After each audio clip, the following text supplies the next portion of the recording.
they can't really be mad at you, especially if they don't put any of that stuff together. And maybe they do put it together, and it's awesome.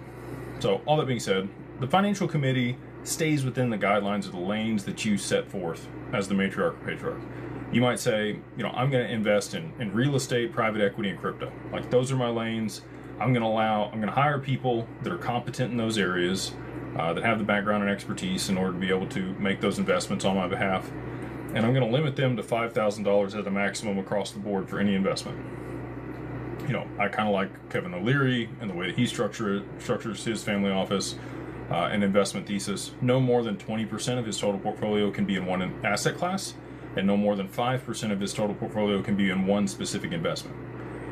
You're always going to be taking, you have at least 20 positions if you're doing it that way. And hopefully they're inversely correlated and across multiple sectors in the economy.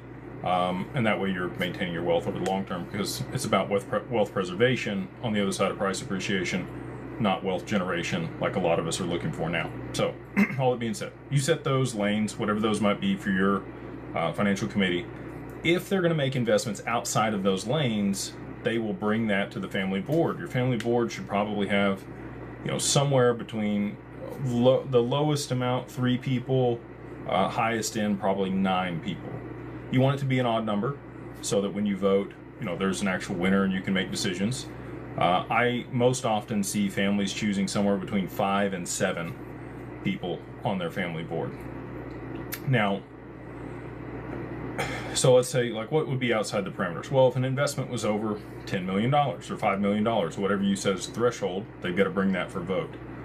They might find a really interesting company in space, which isn't one of your things, okay?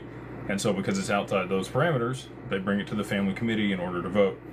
Sometimes when people find out that the other person voted for something that they didn't want or they did want, they get a little pissed off. But if you had a zero knowledge proof way to vote, there's no way to know who voted for what, right? This looks pre-recorded. Not pre-recorded, my man. We're just rambling on a little bit tonight before we get into the questions.